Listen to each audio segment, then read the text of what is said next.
हरी जय जय राम कृष्ण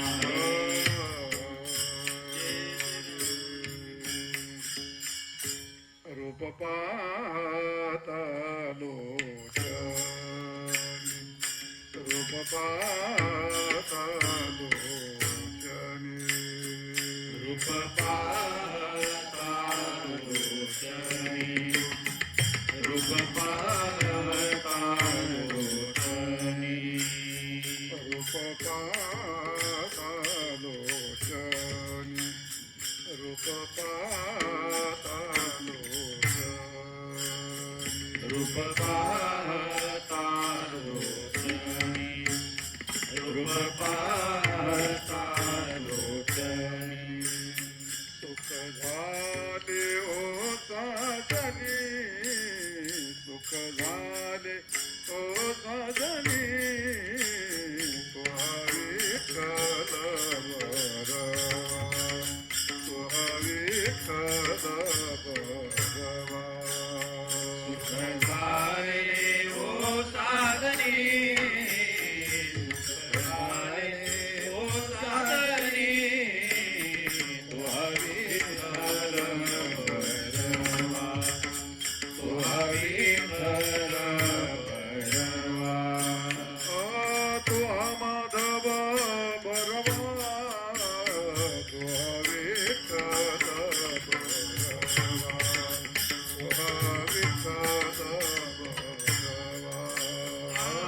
तुहा माधव बरवा तुहा विठ्ठल बरवा तुहा विठ्ठल बरवा बहुत सुकृताची जोडी बहुत सुकृताची जोडी बहुत सुकृताची जोडी बहुत सुकृताची जोडी म्हणून विठ्ठली आवडी म्हणून विठ्ठली आवडी तुहा विठ्ठल बरवा तुहा विठ्ठल बरवा विठ्ठली आवडी विठ्ठली आवडी तुहा विठ्ठल बरवा तुहा विठ्ठल बरवा तुहा माधव बरवा तुहा विठ्ठल बरवा तुहा विठ्ठल बरवा तुहा माधव बरवा तुहा विठ्ठल बरवा तुहा विठ्ठल बरवा सर्व सुखाचे आगार सर्व सुखाचे आगार सर्व सुखाचे आगर सर्व सुखाचे आगर बाप रखुमा देवीवर बाप रखुमा देवीवर तुहा विठ्ठल बरवा तुहा विठ्ठल बरवा पावर कुमार देवीवर पावर कुमार देवीवर तुहा विठ्ठल बरवा तुहा विठ्ठल बरवा तुहा माधव बरवा तुहा विठ्ठल बरवा तुहा विठ्ठल बरवा तुहा माधव बरवा तुहा विठ्ठल बरवा तुहा विठ्ठल बरवा जय जय राम कृष्ण हरी जय जय राम कृष्ण हरी जय जय राम कृष्ण जय जय राम कृष्ण हरी जय जय राम कृष्ण जय जय राम कृष्ण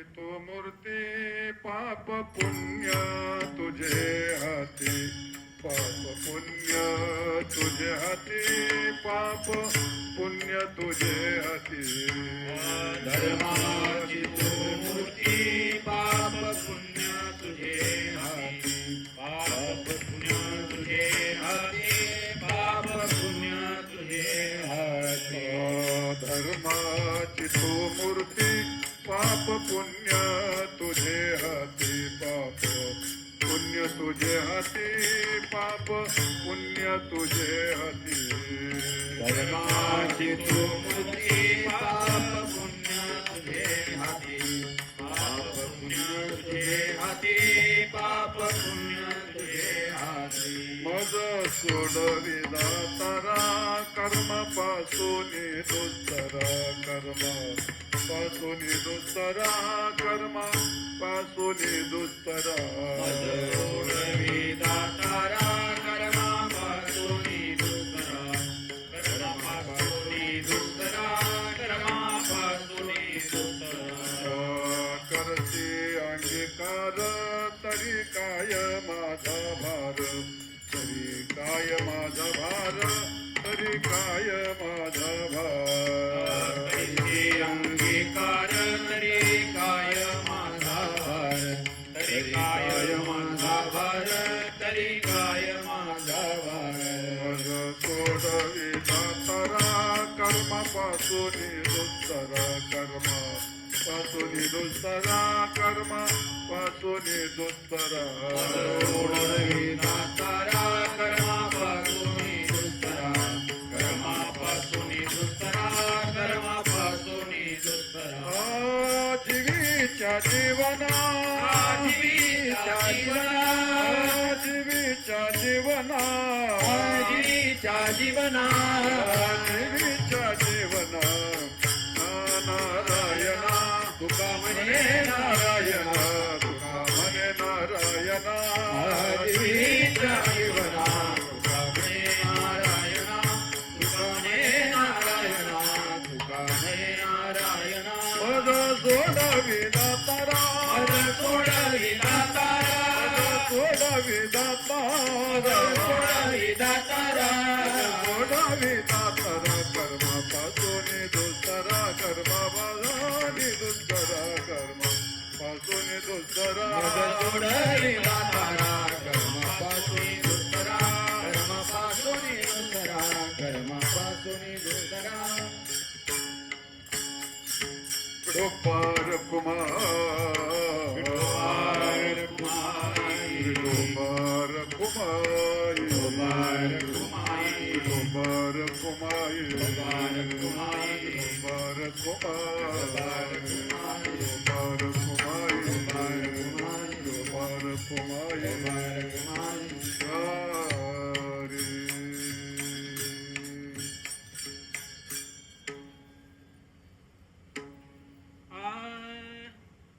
धर्माची तू मूर्ती धर्माची तू मूर्ती धर्माची तू मूर्ती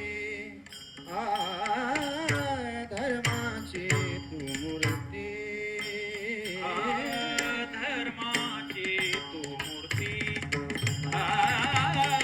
धर्माची तू मूर्ती धर्माची तू मूर्ती धर्माची तू मूर्ती पाप पुण्य तुझे हाती पाप पुण्य तुझे हाती मग सोडवी दातारा मग सोडवी दातारा पाप पुण्य तुझे हाती पाप पुण्य तुझे हाती मज सोडवे दातारा मज सोडवे दातारा कर्मापासून दुस्तरा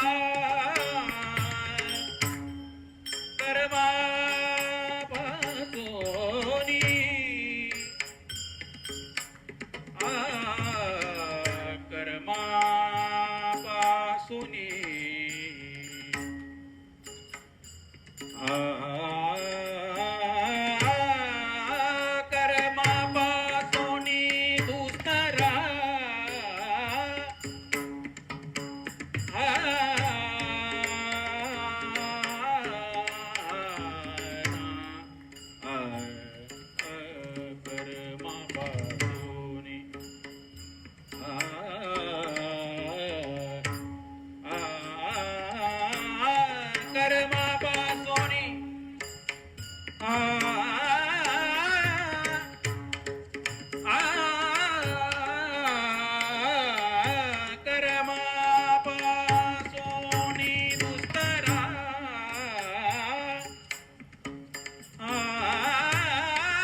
कर्मापासोनी दुस्तरा मज सोडवे दातारा मज सोडवे दातारा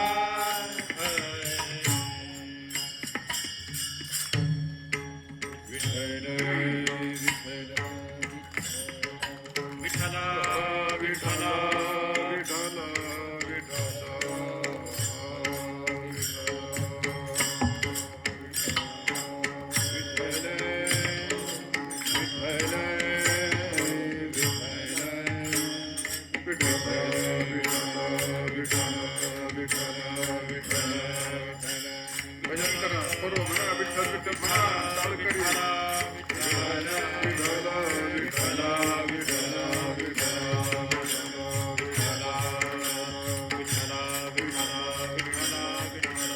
पुंडलीक वरदा श्री ज्ञानदेव तुकाराम पंढरीनाथ भगवान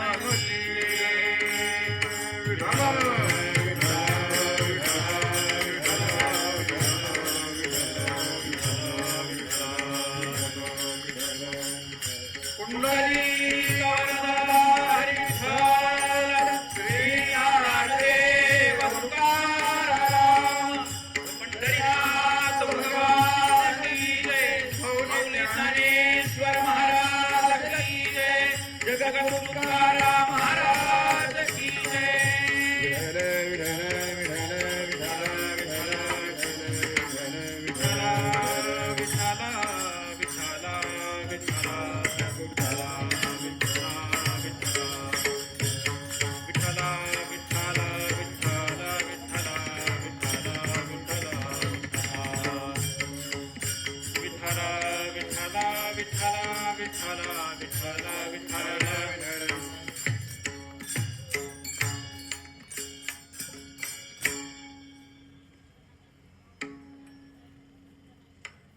धर्माची तू मूर्ती पाप पुण्य तुझे हाती मज सोडवे दातारा कर्मापासूनी दुस्तरा करशी अंगीकार तरी काय माझा भार मज सोडवे दातारा कर्मापासूनी दुस्तरा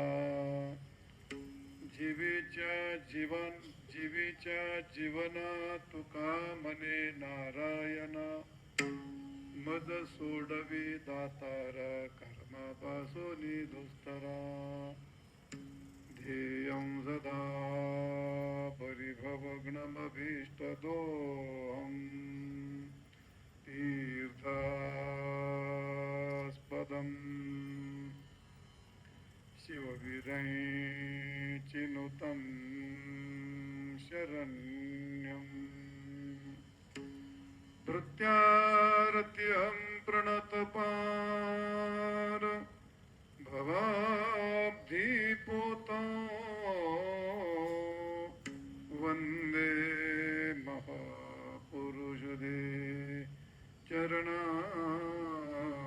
चरणारविन्दम् पांडुरंगा करू प्रथम नमन पांडुरंगा करू प्रथम नमन पांडुरंगा करू प्रथम नमन पांडुरंगा करू प्रथम नमन दुसरे चरण संततिया दुसरे चरण संताया दुसरे चरण संताया त्यांच्या कृपादाने कथेचा विस्तारू ज्यांच्या कृपादाने कथेचा विस्तारू कृपादाने कथेचा विस्तारू ज्यांच्या कृपादाने कथेचा विस्तारू बाबाजी सद्गुरुदास तुका बाबाजी सद्गुरुदास तुका बाबाजी सद्गुरुदास तुका धर्माची तो मूर्ती पाप पुण्य तुझे हाती मज सोडवी दातारा कर्मापासूनी दुस्तरा.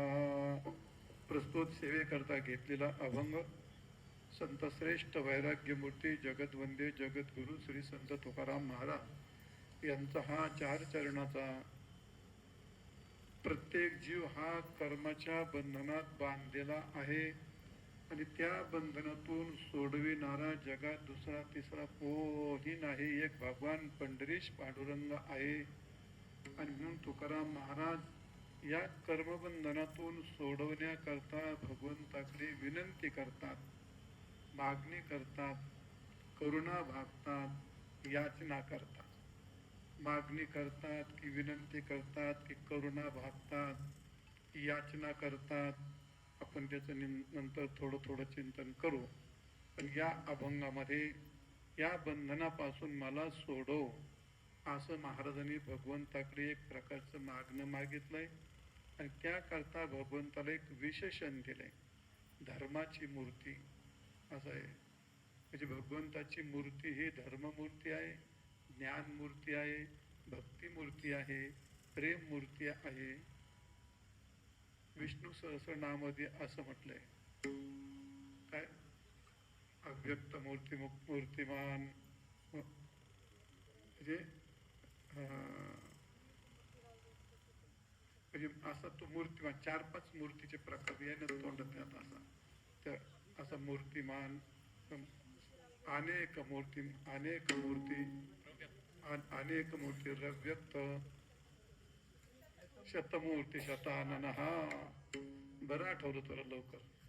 शतमूर्ती शतानन. हा भगवंताच्या शतमूर्ती कशा आहेत, अनेक मूर्ती कशा आहेत, ज्ञानमूर्ती कशा आहेत आणि अनेक प्रकारचे धर्ममूर्ती कशा आहेत याचं पण चिंतन करणं. पण परमात्मा हा भगवान पंढरीश पांडुरंग धर्मएव मूर्ती, साक्षात धर्माची मूर्ती असणारा हा भगवान पंढरीश पांडुरंग. महाराज म्हणतात, धर्माची तू मूर्ती, पाप पुण्य तुझ्या हाती. पाप आणि पुण्य हातात आहे, त्याचा अर्थ पाप पुण्य हे आपल्याला प्रत्यक्ष दिसतात काय, त्या वस्तू आहेत की पदार्थ आहेत की काय आहे नेमकं ते. आणि हातात असतं म्हणजे काय असतं. पाप आणि पुण्य ही गोष्ट किती सूक्ष्म असते. पाप आणि पुण्य ठरवण्याकरता समाज पापही ठरवत नाही आणि पुण्य ठरवत नाही. पाप पुण्याचा ठराव घेण्याकरता एखादा कोर्ट, वकील, जज हाही निर्णय देत नाही. समाजाला निर्णय देता येत नाही आणि आपल्यालाही निर्णय देता येत नाही. पाप म्हणजे कशाला म्हणतात आणि पुण्य कशाला म्हणतात. आणि पाप त्याच्या हातात आहे आणि पुण्य पण त्याच्या हातात आहे. तर हे पाप पुण्य त्याच्या हातात असल्यामुळे कसं निर्माण होतं, कसं त्याच्या हातात आहे.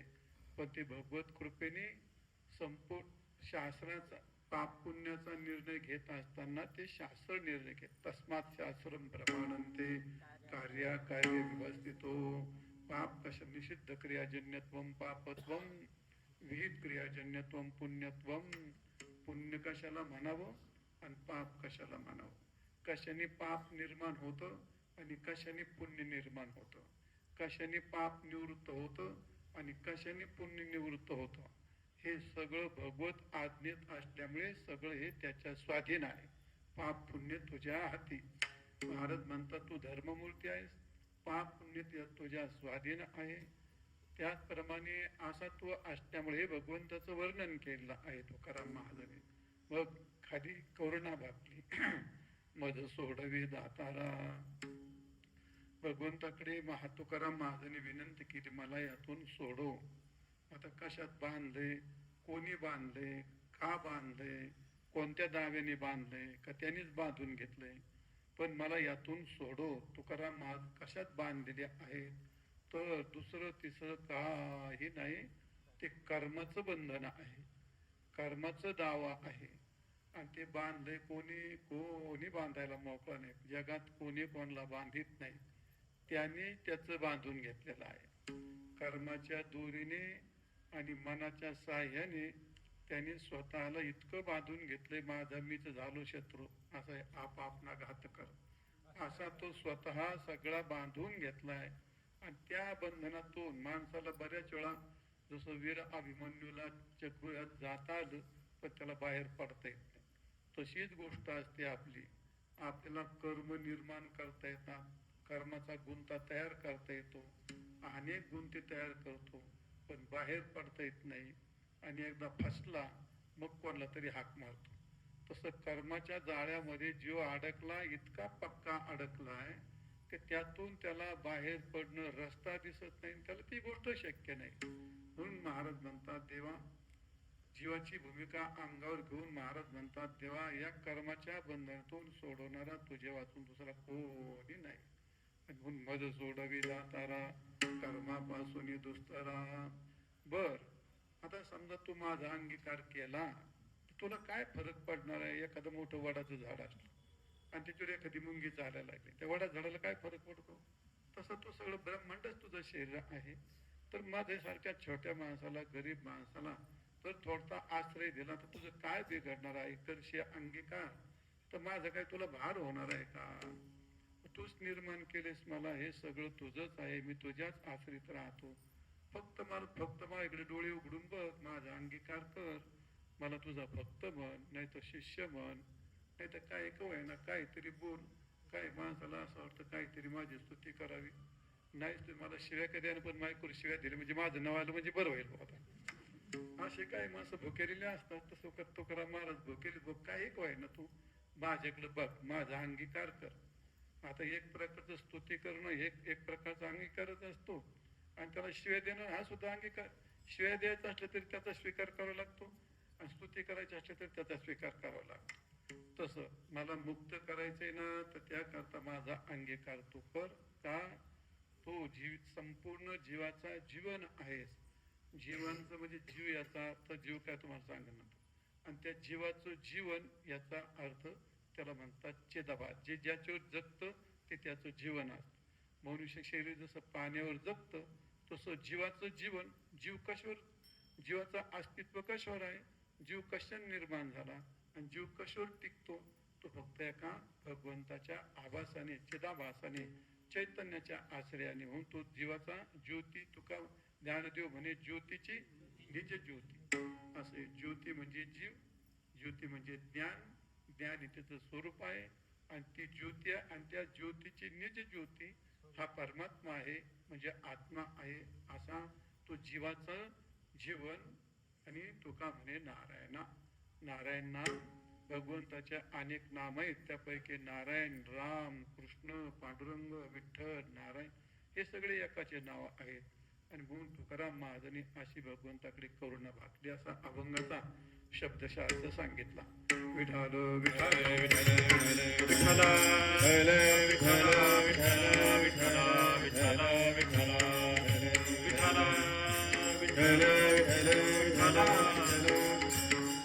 धर्माची तो मूर्ती, पाप पुण्य तुझे हाती, मज सोडवी दातारा कर्मापासून दुस्तरा.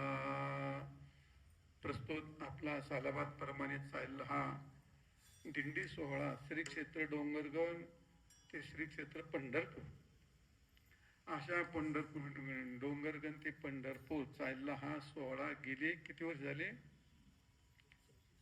36 वर्ष झाली. 36 वर्ष दिंडीत चाललो तरी गाड्याच्या आठवण नाही किती वर्ष झाली, ते पण लोकांनी सांगावं लागतं. हा, याला म्हणतात, काय म्हणतात त्याला, वैराग्य मूर्ती. बरं सांगितलं बघ तुम्हाला, वैराग्य मूर्ती. आणि वस्तुस्थिती तशीच आहे माझी.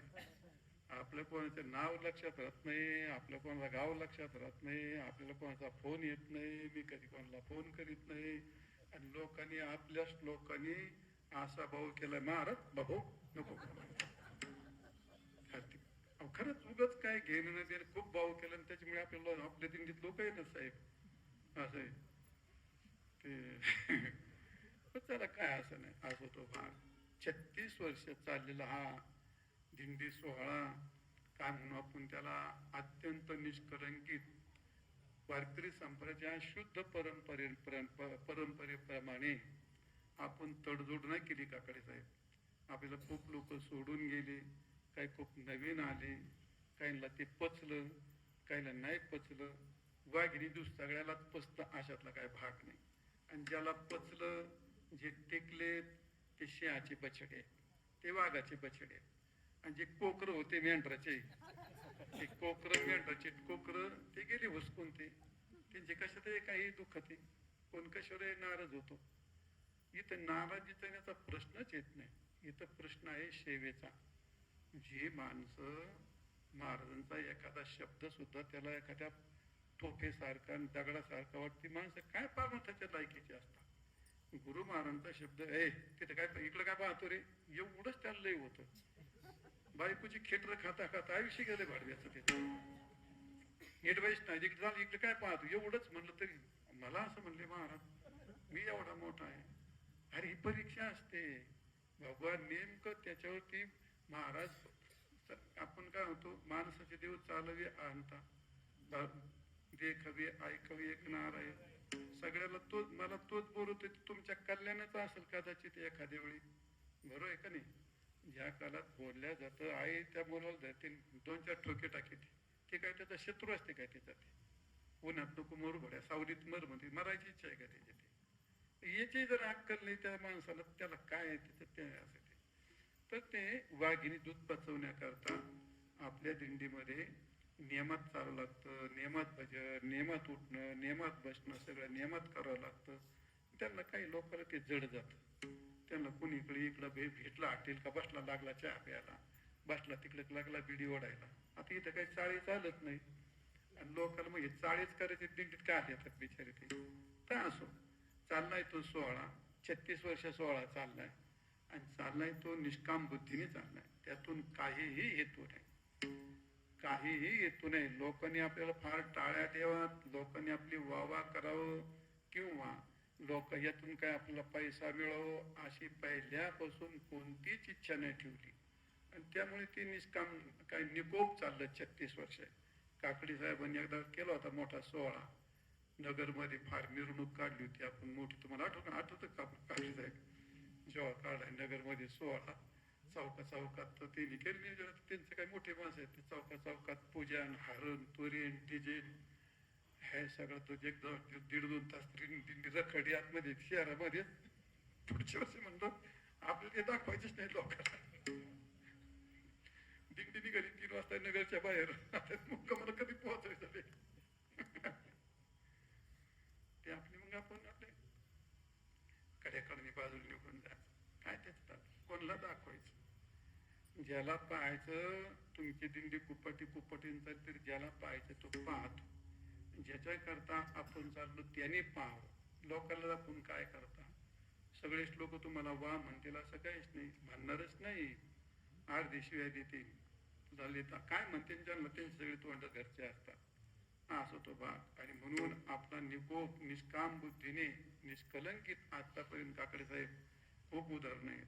दिंडीत माणसं आजारी पडली, सलाईन लावून आणली, माणसं मेली. काल पाहा ना, गेले 4-5 माणसं मेली ते माणसं.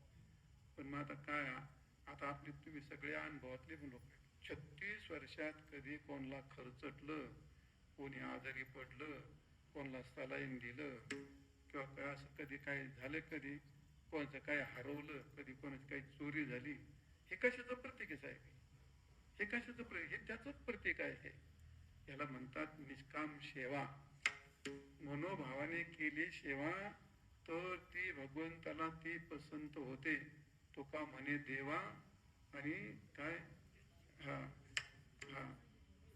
हीच माझी भोळी सेवा. तुका म्हणे देवा हीच माझी भोळी सेवा. म्हणजे भगवंताच्या करता जी सेवा मनापासून केली जाते ती सेवा भगवान घेतो. तिथं व्हावंच नाही. आलं तोंडाला म्हणजे काही म्हणला, कोणत्या म्हणला, कोणतंही गाणं म्हणला, कोणतं काही म्हणला. इथं सेवा म्हणजे सेवा, कटक्षणी सेवा केली पहिल्यापासून. तर अशी चाललेली सेवा ही पंढरपुरापर्यंत आपली गेली 36 वर्ष चाललेली आहे. रस्त्याने आपल्याला जी जी माणसं भेटतात याच्यात सहभागी होतात. कोण पाण्याची सेवा करतो, कोण पंक्तीची सेवा करतो, कोण नाश्त्याची सेवा करतो. आणि विशेषतः आपल्या तुमचं सगळ्यांचं भाग्य, माझे भाग्य, पावली ज्ञानोबरांची, आमच्या गुरु महाराजांची, पांडुरंगाची कृपा आहे. तुमच्या बिमीला काही धक्का नाही. तुमची मुंबई जशाल तशीच आहे. कोणत्याही दिंडीत गिरी तुला सेवा करावी लागते. पण आपल्या सुदैवाने ही कायम 5-50 मैफल असते, तरुण यंग कंपनी असते. ते गेले का मिनिटात काही पण करून टाकतात. तुमच्या वाट्याला येत नाही तर का बेचे टाकायची, काही साऊंड लावायचा, का कुठं लाईट लावायची, का कुठं पकवाद वाजायचा, का कोणाला हे घ्या का कोणाला ते घ्या, काही नाही पुढे. पण त्यात काही महाभागाचे एखादा बसला का हे आपल्या ते ताट ताट झालं का घेतलं ताट मावशी हे ताट तुम्ही चांगलं ताट घाशिता पण तुम्हाला नाही म्हणत बरं कसं आहे आता तुम्हाला लागत आता आम्ही टोपी फेकली कोणाच्या डोक्यात बसायचं जसं त्याला माहिती त्याच्या पुढचे काय हे काय झालं ते महाराज असतात आपण प्रापंचिक माहिती तुमच्या गीतेचे एक श्लोक पाठ नाही त्यांच्या 700 श्लोक पाठ असतात हे लक्षात घ्या पहिली गोष्ट आणि हे आपण आदर करतो हे प्रत्यक्ष ज्ञानेश्वर महाराज तुकाराम महाराजचे रूप असतात पण ते काय काय महाभाग हो छोटे महाराज इकडे हो छोटे महाराज आपली तेवढी ओळखटी आहे आपण काय करतो ते नाही होत बरेच वेळा तसं पण होतं आता काही वयस्कर असतात ते सुभाष महाराज सारखे ते 8-10 होते म्हणते भागवत महाराज हे कीर्तन करतात पाठ सांगतात संस्था चालवतात उत्तराधिकारी मग ते म्हणते हे भागवतीकडे रे भागवतीकडे ते काही गोष्टी समजून सांगायला शिकाव्या लागतात आपण मी अरे माझ्या विद्यार्थ्याला कधीच नाव नाही कमारी कीर्तन करायला तर समाजामध्ये व्यासपीठावर कोणताही किशोर महाराज भागवत महाराज सगळ्याला महाराज म्हणणार त्याचा खूप आदर करणार आपल्या बाळासाहेबाला आपण बाळासाहेब म्हणलं तर ते होत होते आणि आदराने आपल्याला पुण्यच प्राप्त होतं ना त्यामुळे विद्यार्थ्यांच्याबद्दल आदर ठेवला पाहिजे कारण का आपल्या पुढे जेवण वाढणं काय असेल ते सगळ्या गोष्टी आपल्या पुढे ते एवढे आदरणी करतात म्हटल्यानंतर आपण काय त्यांना काय पैसे थोडे देते असतात एक सेवा म्हणून करतात ते महाराजांचा धाक म्हणून करतात ते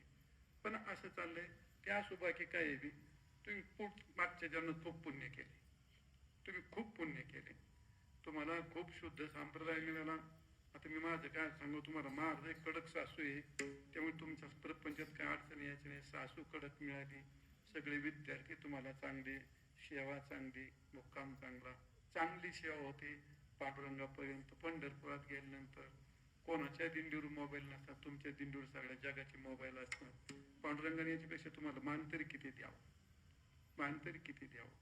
सगळ्या गोष्टी पांडुरंगाने आपल्या खूप भरपूर दिल्या आपलं खाणं सगळं क्वालिटीचं भजन भोजन उत्तम सगळं चालणं कपडे आपल्याकडे कोणी दरिद्र नाही सगळे पैशावाले म्हणा तर काही म्हणा पण दरिद्री म्हणून कोणी नाही हे सगळी पांडुरंगाची कृपा जसं तुमचं भाग्य आहे तसं माझं मोठं नशीब आहे तुमच्यासारखी खूप मला चांगली माणसं मिळाली नाही तर काही माणसं इतकी वळावी लागतात तर काय सांगू तुम्हाला ती गोष्ट तर असो भाग असा आपला चालला हा सोहळा आतापर्यंत आनंद घेत चाललो आता इतके दिवस तर दिंडीत चाललो आता यावर्षी काही शक्य होत नाही ती गोष्ट पण आता मग मी असं संध्याकाळ सकाळ आपलं तुमच्या बरोबर चालून आता दिंडीत सहभाग घेऊन आता सकाळपासून काही एक घास पण नाही खाल्ला काय प्रकृतीच नाही साथ देत कधी तब्येत बिघडत आणि कधी काय होईल काय सांगता नाही आता चालायचं आता ते काय प्रकृतीचं आपलं दुःख कोणाला सांगत बसू नये त्याला उघडीत बसू नये ते जे ते आपलं असं असतं ते असो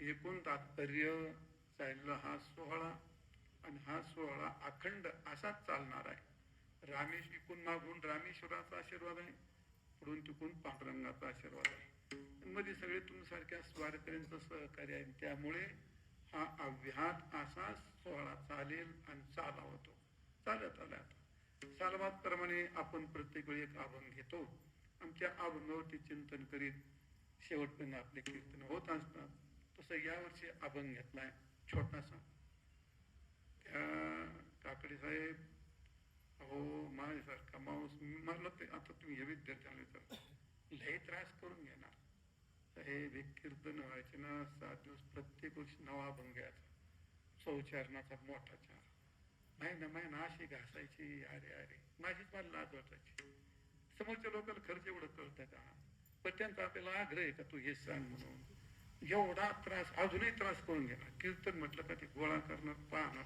तयार करणार सगळं करणार पोरांना असा त्रास देणार काठी घेणार पहाटे उठवलं का दामटायची तो चला तुम्हाला चालता आलं पाहिजे थकायचं नाही तिकडे काकडा म्हणायला लावायचा संध्याकाळी 2 तास भजन करायला लावायचं पाठांतर झालं पाहिजे म्हणता आलं पाहिजे हे सगळं करायचं त्या काकड्याच्या ह्याच आधी 3.5 वर्ष 3 वर्ष एवढी घासली त्या प्रत्येक अभंगाला चाल बसून घेतली महाराष्ट्रात नाही जगात उदाहरण नाही असं उदाहरणच नाही असं महाराज असं त्या आपल्या भजनासारखी गोष्ट. त्या खूप चाली बसवायच्या, असं खूप जीवाला त्रास करून घेतला. दिंड देवी लोकांना ते माझ्या मनासारखं रेषवर तोडी पडली पाहिजे, पाचलाच निघली पाहिजे. आता ते मस्त पाऊस पडतोय पण नाही कोणी म्हणायचं, नाही कोणी म्हणायचं. शिट्टी म्हणजे शिट्टी, चालणे म्हणजे चालणे. आता मला मस्त वाईट वाटत पण ते चालणे. आणि त्याची त्यामुळे आपल्याला ते शिस्त लागली. शिस्तीमुळे परमार्थ घडला. शिस्तीनेच परमार्थ घडतो, विसंगतीने काही प्राप्त होत नाही. त्या अशा संगतीत मला खूप त्रास करून घेतला. त्याचं एक फाउंडेशन तयार झालं, ते आता चालणार आहे. तसंच चाललंय. तर नियमाप्रमाणे ह्या वर्षी आपण एक अभंग चिंतनला घेतला. आता काही पुस्तक हातात धरता येत नाही. आता जे आतून येईल ते तुम्ही आपलं गोड करून घ्या. गरीबाचा माणूस किंवा श्रीमंताचा माणसाचं मुलीचं लग्न असलं ना, आणि मग तिथं काय करतो तो पंक्ती तो भरतो, गरीबाची भाजी भाकर गोड करून, मग त्याची गुलाबजाम असतात. गरीबाची भाजी भाकर गोड करून घ्या. तर आता असं आहे, जे येईल ते तुम्हाला स्वीकारायचं. आता काय हरकत नाही. तर असो भाग प्रास्ताविक भरपूर लांबलचक झालं, उरलेलं नंतर होणार आहे. असो आता नियमाप्रमाणे यावर्षी अभंग तुकारामाचा अभंग घेतला, त्याच्यावर आपण चिंतन करणार आहोत. विठाल विठाल विठ्ठल विठाल विठाल विठाल विठाल विठाल. धर्माची तो मूर्ती पाप पुण्य तुझे हाती, मज सोडवी दातारा कर्मापासून दुस्तरा. तुकाराम महाराज म्हणतात, देवा मला या कर्माच्या बंधनातून तू सोड. मग आता महाराजांनी भगवंताकडे मागणी केली का विनंती केली, का करुणा वाकली, का याचना केली? हे अगदी जवळजवळचे शब्द असतात. पण यातलं बारीक चिंतन केलं तर हे थोडस वेगळं वेगळं असतं. मागणं वेगळं असतं, विनंती वेगळी असते, काय याचना वेगळी असते आणि करुणा वेगळी असते. ह्या सगळ्या गोष्टीमध्ये थोडा थोडा फरक असतो. मागणं जे असतं, मागायला जातो तो ठरवून मागतो.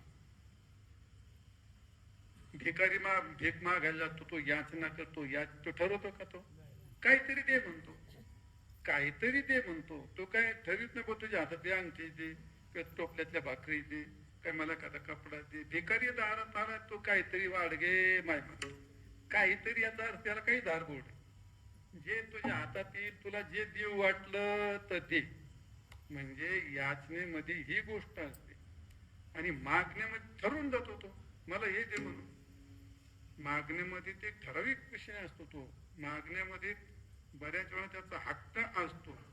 मागण्यामध्ये एक ठराविक विषय असतो आणि याचना करणं त्याचा विषय ठरलेला नसतो. दुसरी गोष्ट, विनंती करायची असते. विनंती ही सामान्य असते. विनंती कशाची विनंती करता येते? विनंती याचा अर्थ करशील तरी ठीक, न करशील तरी ठीक. एक त्याच्यावर एक काय म्हणतो आपण, अपेक्षा आहे बुवा. असं मागणीत तो भाग येत नाही.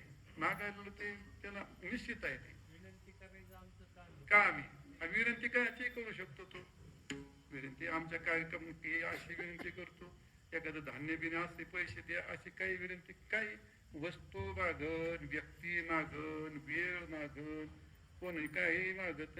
त्या विनंतीला काही अर्थ नाही. विनंती फार व्यापक असते. विनंतीला विशेष नसतो.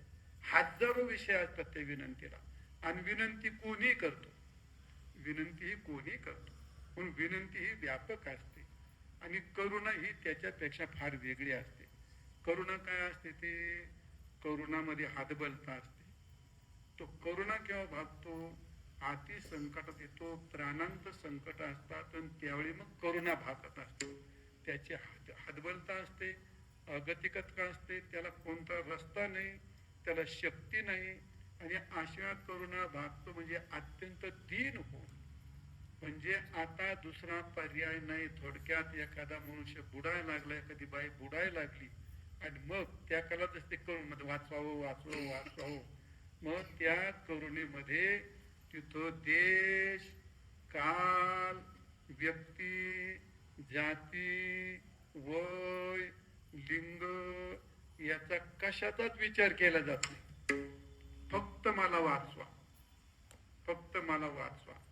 करुणा अशी असते आणि करुणा भाकल्या जाते, विनंती केल्या जाते, मागणं मागितल्या जातं आणि याचना ही याचक ही याचना त्याच्याकडे ती याचना पण केली जाते.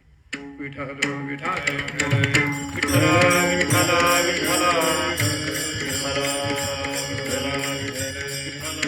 हो, मागणं मागायचं असतं. ते मागणं मागत असताना प्रश्न असा आहे, मागायचं त्याचा विषय काय असतो, जो मागतो तो कोण असतो आणि जो मागतो तो कोणाकडे मागतो, हे तीन विषय फार महत्वाचे असतात.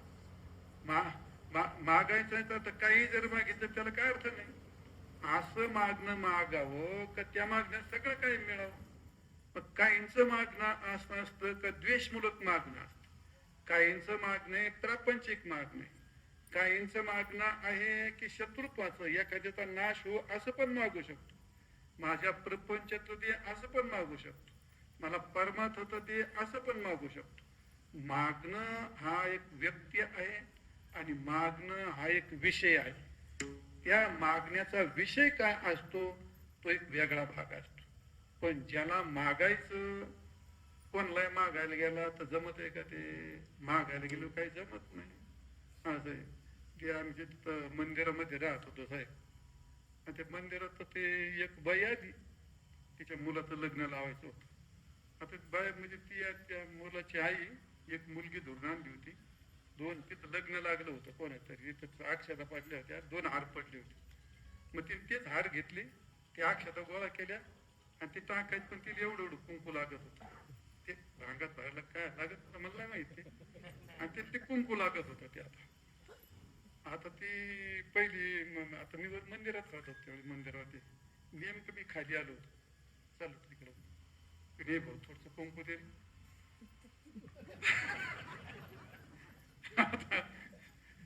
आता मला होतं म्हणून कुंकू नाही एवढे 10 पैसे का पैशाचं 10 पैसे घेतात माझ्या मुलीचं लग्न एवढे एवढे.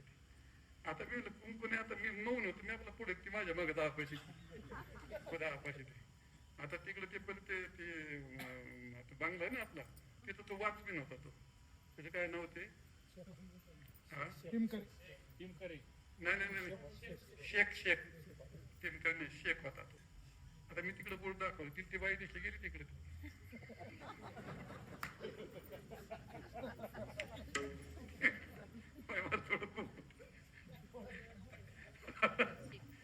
तुझी बाई माझी कुंकू नाही, असं काय आता भोळी बाई ती म्हातारी माहिती असं काय करते, माझ्या मुलीचं लग्न आहे 10 पैसे घेतात, एवढं कुंकू दे. तुझी बाई माझ्याकडे कुंकू नाही, ती मस्त सांगायची माझ्याकडे कुंकू नाही, मी कुंकू नाही लावीत. पण तिला खरं पुढं वाटतंय, तिला नवरा दिसतंय, ते पोरी कुंकू काय नाही.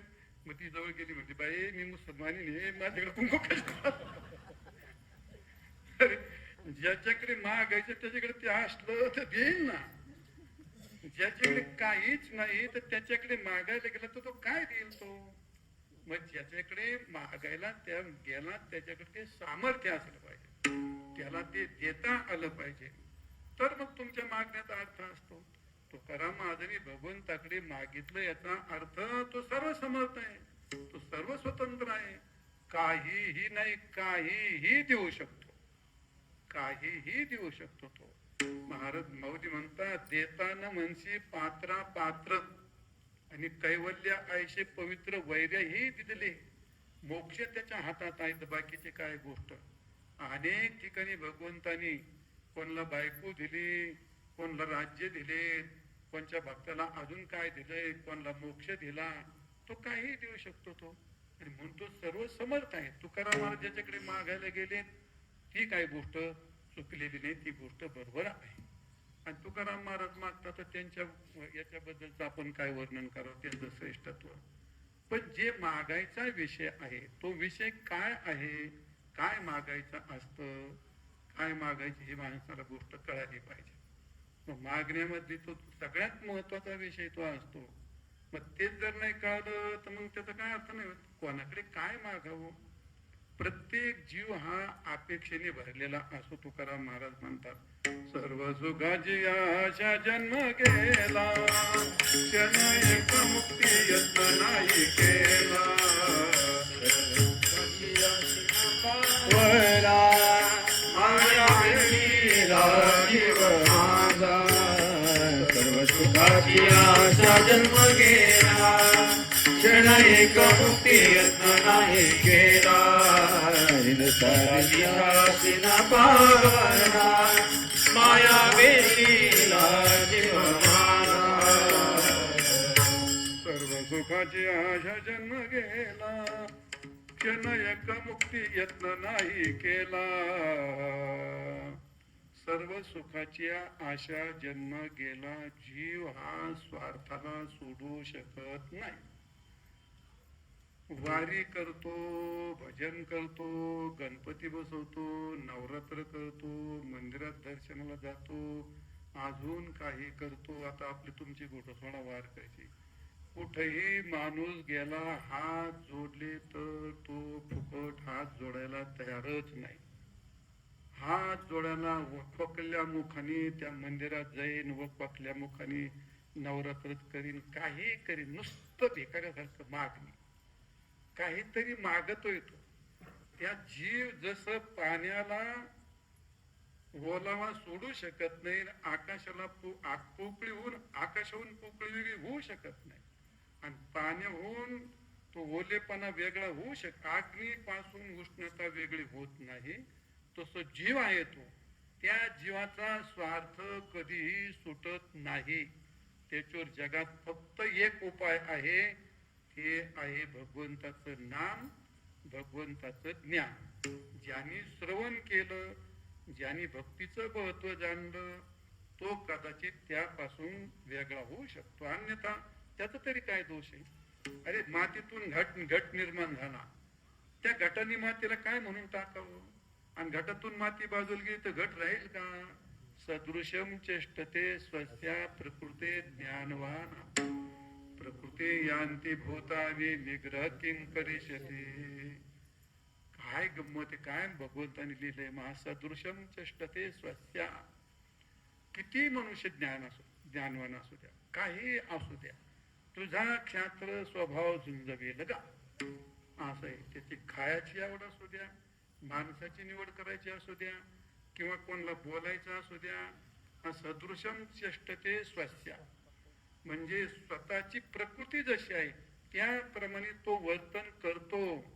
अरे कांद्याला तुम्ही काहीही करा, त्याने कस्तुरीचं खत घातलं, कापराचं खत घातलं, अत्तराचे फवारे मारले, चंदनाचं पाणी घातलं, एवढं सगळं केलं म्हणजे कांदा गोड होईल का. प्रकृती ती प्रकृती सोडितच नाही. प्रकृती सदृशम चेष्टते स्वस्या. स्वतःची कांदा तो किती केला तर कापला का डोळ्यातून पाणी येणार. कारल्याला तुम्ही साखरेत लोळा की तुपात घोळा आणि कशातही तळा, कारलं कडू ते कोणासारखं, हात तुझ्यासारखं तू म्हणला ते बरं झालं. आता कारलं जर त्याचा स्वभाव सोडत नाही. एका माणसाने कुत्र पाळत आहे, तुम्ही सारखा मोठा माणूस होता तो. काही माणसं फार हौशी असतात, इतके हौशी ना ते कशा त्याला फॅडी म्हणतात, आणि बहुतेक शिकलेली माणसं जास्ती फॅडी बनतात. असं फॅड डोक्यात त्याच्या. बंगला पांढरा, गाडी पांढरी, फरशी पांढरी, बायको पांढरी, बांगड्या पांढऱ्या, साडी पांढरी, चप्पल, कुत्रा पण पांढरा पाळला. आता जात कुत्रीची ती, ते सगळं त्याला वाटायचं सगळं ठीक आहे. तेव्हा कुत्री शिपूट वाकडं हे काय पसंत नाही पडायचं. बायको म्हणजे काय करता प्रयत्न केला आता आतापर्यंत. अरे काय वाळूचे कणते रगडीचा तेल हे गळे हे काय गोष्ट आहे. प्रयत्न केलं, काही प्रयत्नवादी फार माणसं असतात, ते प्रयत्न करावं लागत नाही. तुमचे हातपाय बांधले तरी तुम्ही काय नैतिक तुम अशाच येता. नैदेभृतां शक्यं कर्मनुशेष अशेषतः. देह धारण करणारा मनुष्य त्याचे पाय बांधले तरी सुद्धा तो शांत राहू शकत नाही. त्याला कर म्हणारी खाणारा धावे पाणी तो थांबवू शकत नाही. तो त्याला प्रयत्नाची काय गोष्ट पडते ती असे. मग तो असा तो प्रयत्नवादी होता मोठा. कुठं प्रयत्न करतील याचा काय भरोसा नाही माणसाचा. केले त्यांनी प्रयत्न. मग काय केलं, कुत्रे शेपूट 6 महिन्यात नाही नीट करून दाखवले तर नाव सोडून येईल मला. आता बाई कोणी नका तसं करू. वा मी एवढा शिकलेलो म्हणला. मग काय केलं त्यांनी, एक फुकणी आणली त्यातली कुत्रे शेपटीत आणि त्याला प्लास्टर केलं. कुत्रे शेपटीत ती फुकणी घातली. कुत्र मला वाळून गेलं 6 महिन्यात. पुढे चाललं मग ते ढंगडंग पुढे फुटणी आपटे का चाललंच ते असं. 6 महिने त्याला खात्री झाली का आता कुत्रे शेपून झालं पाहिजे. 4 माणसं जमवली, बायकोला बोलून घेतलं म्हणला. प्रयत्नांची परमिशन असतोच म्हणे. झालं कुत्रा धरला काढून जेव्हा फुकणी काढली होती कुत्र्या शेपटी टाक. बदलत का ते स्वभाव काय बदलत नाही ना. मग प्रकृती येते बाळकाची. आणि मग ज्ञानी जरी झाला तर त्याची प्रकृती येते. त्याची प्रकृती आहे. काही माणसाची गोष्ट ती रेषेतच जीवन जगणार. चपला सुद्धा रेषेत सोडणार. जेवायला बसलं तर रेषेत बसणार. काही झालं तर साहेब आमची आई म्हातारी झाली होती. आता बऱ्याच वेळी कोणी म्हातारच होतं. आणि ते रात्री 2 वाजता त्या खोलीमध्ये डोक्यावरून खाली पदर पडला का ते झोपेत उठायचे. आम्ही हे गोट माझ्या डोक्यातला पदर का. आणि ती बाथरूमला जाऊन आली का माझे पाय धुतले. आता तू आता झाली मग तुला परत जायचं पुढे पाय धुते. आता इथे झोपायचे ते पाय धुवायचे ते डोक्यात पदर घालतात. एक दिवस ती आमची बेमा म्हणते काकू काय काष्टा घालते असं तर राहू द्या. जेव्हा भडकली म्हातारी. म्हणजे हे काय रेषेतलं जीवन, रेषेतलं प्रकृती. ज्ञानवान आपली त्याची प्रकृती ती आहे. कसं आहे ते जसे माझी प्रकृती आहे. साळुंके साहेबाची प्रकृती आहे काय नाही. ते जर्सी गाय सारखं काय येऊ द्या चांगलं लापशी चांगली भाजी. साळुंके बाई नशिबाने होतो. हा लय नशिबा. जर्सी पुढे काही टाका भानगडच नाही बसू. जर्सीच्या पुढे निवाडाच नाही साहेब केला. जर्सीच्या पुढे निवाडाच नाही काही. मी तुम्हाला जर्सीच वगैरे नाही म्हणणार का. खायचं मापच नाही चाललं. ते काही खाते हे चालला विषय. त्याला म्हणतात ते सदृशम चेष्टा ते स्वस्त. प्रकृती ज्ञानवान तो त्या प्रकृती पुढे हातबल होतो. मला काही नाही कर. तुम्ही आंब्याला काही करा किती काही करा. जर त्याची ती जातच आंबटा ते आंबटच लागेल. ते गोड गोडच लागेल. जी जशी प्रकृती झाड एखादा वृक्ष सुद्धा त्याची प्रकृती सोडित नाही. मनुष्य सुद्धा त्याची प्रकृती सोडत नाही. कारण तो जरी ज्ञानी झाला तरी सुद्धा काही जरी झाला त्याची प्रकृती अशी बनते. महाराज एक मिलिटरी मी रिटायर होऊन आला. एकाने गंमत करायला ठरवले. तेव्हा तुम्हाला पाहायची म्हणजे प्रकृतीची गंमत काय असते म्हणले. शिस्तीतला माणूस. आता ते म्हणले काय तू काय दाखवतो म्हणले. तेव्हा गंमत माझा मित्र आलाय म्हणजे पुढं. ते आलं होतं दुकानातून. डोक्यात पाठी होती. डाळ आणि चमका घेऊन हातात तेलाचा तांब्या होता. ते आलं समोर. येणे इकडून उठलं ते म्हणलं अटेन्शन असं म्हणलं. ते सगळं घेत टाकून अटेन्शन केलं. तांबे कुठं राहिले मग आता तुझं तांब्या गेलंय बाजूला. प्रकृती कशी येते. आणि त्यामुळे ज्ञानवान अति तशी माणसाची प्रकृती 4 वर्षांनी 8 वर्षांनी बदलते. तिला बदलण्याकरता काहीतरी प्रकृती बदलत नाही. पण तिचा पुढचा जो झोक आहे पुढे जी बदलायची ती त्याला ती हे वाव मिळतो त्यातो. आणि म्हणून प्रत्येकाची प्रकृती जो स्वार्थ मी असं म्हणतो जे स्वार्थ आहे. भगवंताकडे जायचे मागायचे पण काय मागतो. काय मागतो काय. मंदिरात जरी गेला शिवरात्र करतो एकादशी करतो सोमवार करतो. ही माणसं एवढी जीवाला का त्रास करून घेतात. सोमवार असला ना की मग ते रात्री जेवायचं दिवा लावलेलं जेवायचं ती इतके कटकटी करून घेणार. ती का त्यातून काहीतरी अपेक्षा आहे, काहीतरी मागायचंय त्यांना, काहीतरी मिळवायचंय त्यांना. आणि त्यामुळे प्रकृती त्या प्रकृतीमध्ये इतकं दटलंय ते की प्रकृती सोडायला तयार नाही. आणि त्यामुळे मग जशी प्रकृती आहे तसं तो मागे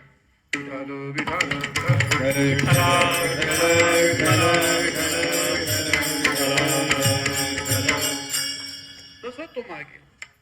तुकाराम महाराज म्हणतात, मागणे ते एक तुझं प्रती आहे, देशील तरी पाहे पांडुरंगा, या संतासी निर्विहेची मजदी, अनेक तुझे काही हिची दान देगा देवा तुझा. आता ही प्रकृती महाराजांची, ही महाराजांची काय आहे प्रकृती. असं आहे. मग काय मागायचं हे कळायला पाहिजे आणि कोणाकडे मागायचं हे कळायला पाहिजे. माझ्यासारखा संन्यासी होता, गेला बिचारा भगवंताकडे, 12 वर्ष अनुष्ठान केलं. भगवान प्रसन्न, वरमृही देवा सगळे संसार उभे राहिले, मी कळता सर्व मला एक मुलगा द्या. भगवान म्हणले तथास्तु. झाले 1-1.5 वर्ष झालेला मूल नाही, बाळ नाही, काय नाही. गेला भगवंताकडे, भगवंता तुम्ही मला एवढं मोठं, तुमचं बोलणं कधी खोटं होत नाही, तुमचा आशीर्वाद, आणि तुम्ही मला म्हणता आशीर्वाद दिला, तुम्हाला मूल नाही झालं म्हणले. भगवंतांनी ज्ञान दृष्टीने पाहिलं, अरे म्हण तुझं लग्न झालं का? तेव्हा नाही. मग भाड्या तुला मुलगा होईल का? मला मुलगा होईल. अरे काय मागावं हे तर बायकोच नाही, तर मुलगा काय मागत होतो. मग असं काही मागावं तर त्या मागण्यामध्ये सर्व काही प्राप्त होईल. व जर भगवंतच जर मागितला, भगवान जर तुम्हाला, हे लोक भीक मागतात माणसाला, हे भीक मागतात. मग कोणला मागतात हे भीक? तुमच्यासारख्या श्रीमंताकडे मागतात. आणि पण त्या श्रीमंताला ज्याने दिलंय तू त्याच्याकडेच माग ना. मग मूर्खा, लोकांना भीक मागतो, लोकांपुढे काही मागतो, तर त्यापेक्षा यांना ज्याने दिलंय त्याच्याकडे जर मागितलं तर वेगळी अडचण आहे. मग देवाकडेच मागव ना.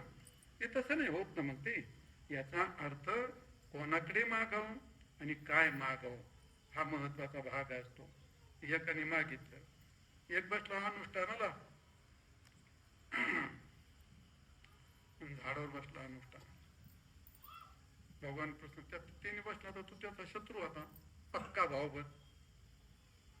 तो बसला अनुष्ठानाला, परमद्रोही काय पाहिजे त्याला माहित होती काय करणार. ते म्हणलं तेव्हा माझा एक डोळा जाऊ दे. ते म्हणला आपल्या माणसा असं कोण असतं हो रे, डोळा जाऊ दे म्हणजे काय? माझा एक डोळा जाऊ दे. त्याला 2 बायका होते. ते म्हणलं माझी एक बायको मोर दे म्हणलं, माझा एक डोळा जाऊ दे, एक हात जाऊ दे, बस. अजून काय नाही म्हणलं. मला 2-4 मुलं, एक मुलगा पण जाऊ दे म्हणलं. देवाला मोठं विचित्रच वाटलं, हे काय याला काय मागणी म्हणतात, हा काय प्रकार आहे. तथाच गेला तो पलीकडे होता. आता याचे तपस्या परमद्रोही आता काय मागायचं माहिती. आता याला काय कळणार काय मागावं. ते म्हणलं देवा काय नाही, ते माझा पलीकडे भाऊ बंद बसलाय ना, त्यांनी जे मागितलं ना त्याच्या दुप्पट मला देतो. दुप्पट. त्याचा एक डोळा गेला, 2 डोळे गेले, त्याचा एक हात, 2 हात गेले, त्याचा एक मेल्याचे 2 मेले. ही याला काय म्हणतात विकृत मागणी. विकृत मागणी.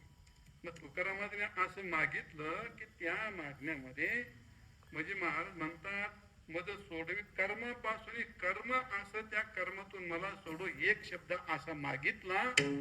कर्मापासून सोड म्हटल्याच्या नंतर कर्म तर तुम्हाला प्रपंचात काम करतं आणि कर्म तर परमार्थात आहे का? प्रपंचात प्रतिबंध कोणाचा आहे? कर्माचा. आणि परमार्थात प्रतिबंध कोणाचा आहे? कर्माचा. तुमचा मोक्ष भक्ती कोणी अडवली? कर्माने. प्रपंचात दारिद्र्य कोणी दिलं? कर्माने. तुम्हाला रोग कोणी दिले? कर्माने. तुमचं असमाधान कोणतं? कर्म. म्हणजे तुमच्या दुःखाचं कारण, तुमच्या रोगाचं कारण, तुमच्या दारिद्र्याचं कारण कर्मच आहे. तसंच परमार्थाच्या बाबतीमध्ये इच्छा असते परमार्थ करायची, पण कर्म प्रतिबंध येतो ना आडवा. माणसाची खूप इच्छा असते परमार्थ करायची, वारीत जायची इच्छा असते, पण कर्म पुढे येऊन ठेपतं महाराज. त्याच्या पुढे ते कर्म येऊन ठेपतं आणि त्याला तोडून जाण्याची आपली शक्ती कमी पडते. आणि त्यामुळे हे सगळं कर्म महाराजांनी एवढंच मागितलं, एवढं मागितलं, पण त्या मागण्याला काही सीमाच नाही. महाराज एवढं मागितलं. एक महांदळ्याने मोठं अनुष्ठान केलं, भगवान शंकराचं अनुष्ठान केलं, 12 वर्ष अनुष्ठान केलं. भगवान प्रसन्न झाले. वरमृही, काय मागायचे ते माग म्हणते. देवा काही नको म्हणते, फक्त मला माझ्या नातवाच्या डोक्यावरती राजछत्र पाहायचे, एवढंच एक दे, दुसरं काही देऊ नको. दुसरं काय देऊ? काय मागितलं? माझ्या नातवाच्या डोक्यावर राजछत्र पाहू दे. पहिले या आंधळ्याला 2 डोळे द्यावे लागले देवाला, झालं. याचं लग्न करावं लागलं, 2. तिसरी गोष्ट, याला मुलगा द्यावा लागला, 3. आता मुलाचं लग्न करावं लागलं, 4. आता मुलाचं लग्न केलं, त्या मुलाला पण मुलगा द्यावा लागला, 5. आता त्या डोक्यावर राजछत्र म्हणून त्याची पण बायको, त्याला पण सगळ्याच्या थोडं राजछत्र असतं, त्याचं पण लग्न करावं लागलं. एवढं झालं. त्याच्यानंतर याला राज्य द्यावं लागलं आणि याला राजा करावं लागलं. याला म्हणतात मागणी. विठाल विठाल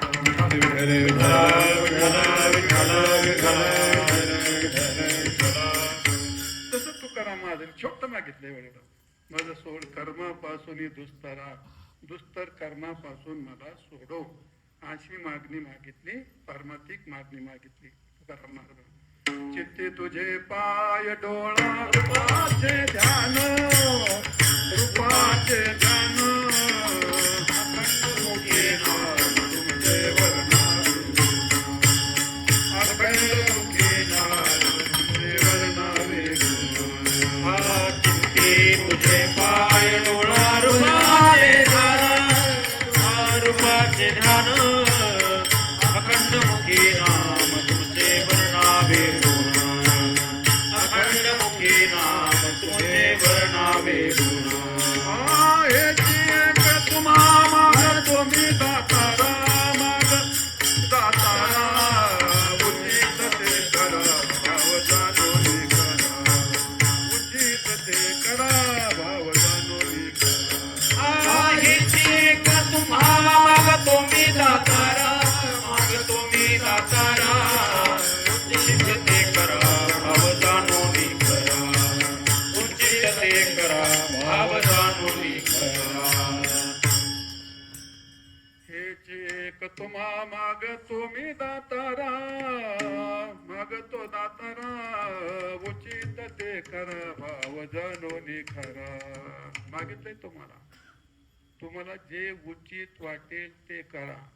माझा भाव तुम्हाला कळतो, माझ्या मनात मी काय मागितलं हे तुम्हाला कळतं. आणि मागितलं काय तुकाराम महाराजांनी, केवढं मागितलंय, सगळं मागून. चित्ती तुझे पाय, माझ्या चित्तात तुझे पाय, म्हणजे देवाला कामाला लावलं. माझं चित्त काय अतिशय विक्षिप्त आहे, असं मला काय ते झेपत नाही. चित्ती तुझे पाय, डोळा रूपाचे ध्यान, माझ्या डोळ्यात तुझ्या रूपाचं ध्यान राहिलं पाहिजे, हे दे. चित्तात तुझे पाय राहिले पाहिजे, हे दे. डोळा रूपाचे ध्यान आणि अखंड मुखी नाम. तोंडात नाम ते येत नाही, माझ्या मुखात अखंड नाम आले पाहिजे. अखंड मुखी नाम तुमचे वर्णावे गुण, असं आहे. आता एवढं सगळं मागितल्यानंतर हेची एकच म्हणते. आता काय एक काय करा आपण, त्या सगळ्यात परमार्थच आहे. हेची एक तुम्हा माग तुम्ही दातारा, देवा तुला द्यायचंय, तर हे मागणी ते एक नाही नाही नाही, मागणी ते एक हेच आहे आता. आणि मुखी नाम संत संगती, एवढंच एक दिक आहे. मुखात नाम आहे ते आणि संत संगती, हे सगळं. ते काय कसं काय सांगितलं आपल्याला, मागणीतला विषय तुम्हाला सांगितलं. पारमार्थिक माणसाच्या मनामध्ये मागितलं तर भगवंताकडे भगवंतालाच मागते, दुसरं कोण त्याला शहाणं मागणार म्हणतात. ते भगवंताकडे नासका कुसका प्रपंच आहे, भगवान देव देतच नसतो मूर्खाला. तो प्रपंच कसा काय देईल? जर तो कोणला तो देऊ लागला परत, त्या सृष्टीची सगळी कर्माची सायकल बिघडून जाईल, ते सगळं बिघडून जाईल खेळ तो त्याचा. त्यात तुम्हाला सगळं श्वास पण कर्माप्रमाणे घ्यावा लागतो. कोणताही देव त्याच्या करता. आणि असं तुम्हाला का वाटतं, आपण 4 एकादशी केल्या आणि 4 सोमवार धरले आणि 4 काय वाऱ्या केल्या, लगेच देव तुम्हाला भेटला आणि तुमचा लगेच प्रपंचात तू इतका भोळा आहे का तू? आणि कोणाचे हाडकं काढून घेतले, कोणाचे राज्य घेतले, कोणाचे कातडे काढून घेतले, 12-12 वर्ष आयुष्य जन्म गेले, तरी तो प्रसन्न होत नाही. असे 4 सोमवार कोण लगेच देवा मला हे दिलं लगेच तो ते गणपती वेळ नाहीत का, हे या पुण्याच्या पश्चिमेचं ते सगळं. आता काय ते त्यांना डोके काय काय मला काही कळतच नाही.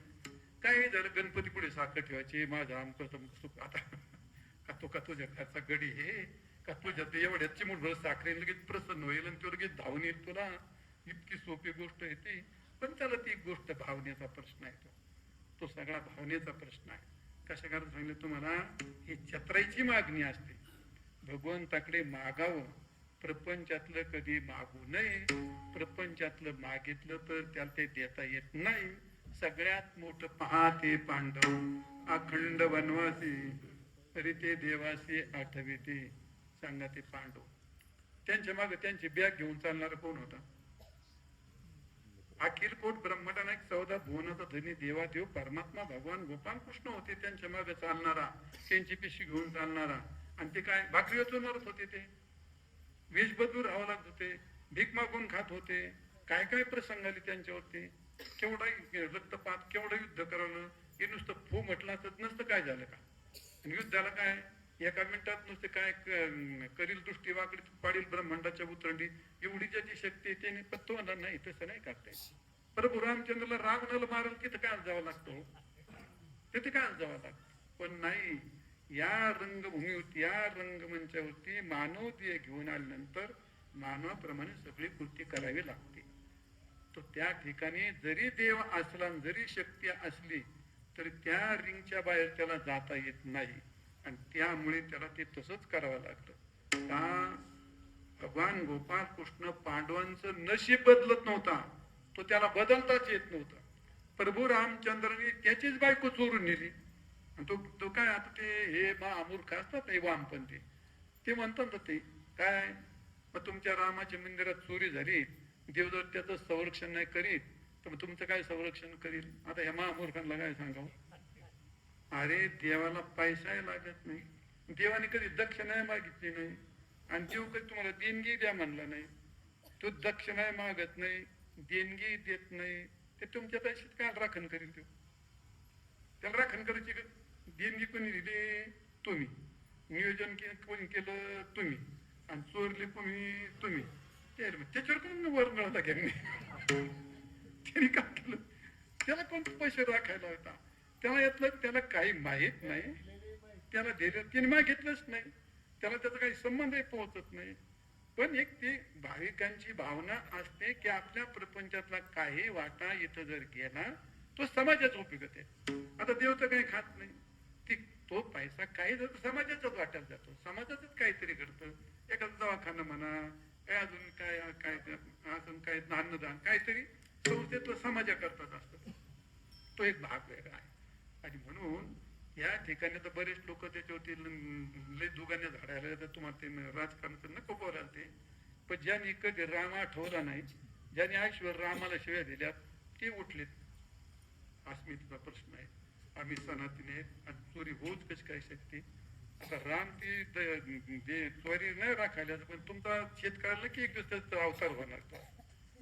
प्रभू रामचंद्र ही गोष्ट फार वेगळी गोष्ट आहे. मुद्दा काय सांगत होता? मुद्दा नको सोडा. मुद्दा असा सांगायचा होता, आपल्या प्रारब्धात तो बदल करू शकत नाही.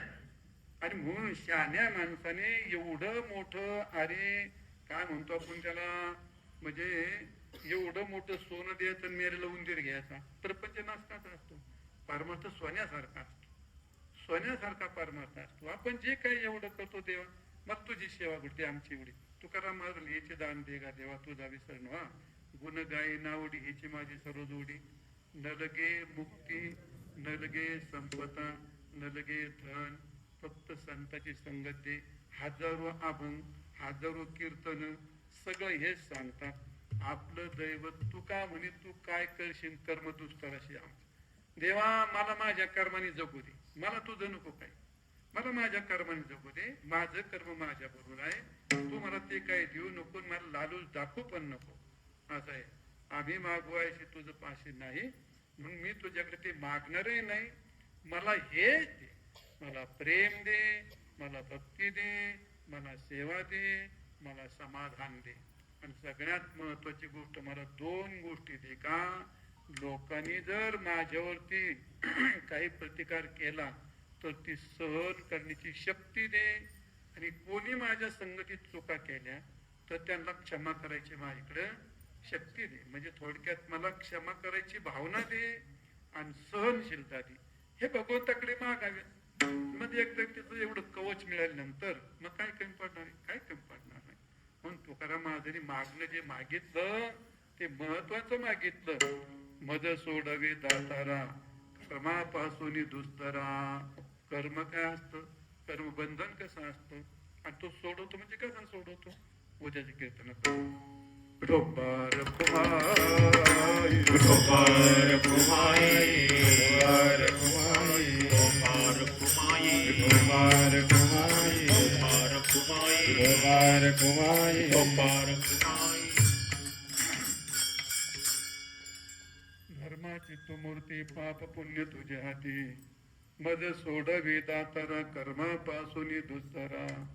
करशी अंगीकार तरी काय माझा भार. तुक जीवेच्या जीवना तुका म्हणे नारायणा. करशी मद सोडवे दातारा कर्मापासून दुस्तरा. ज्ञानेश्वर माऊली ज्ञानराज माऊली ज्ञानेश्वर माऊली ज्ञानराज माऊली तुकाराम. ज्ञानेश्वर माऊली ज्ञानराज ज्ञानेश्वर माऊली ज्ञानराज माऊली तुकाराम. ज्ञानेश्वर माऊली ज्ञानराज माऊली ज्ञानेश्वर माऊली ज्ञानराज माऊली तुकाराम.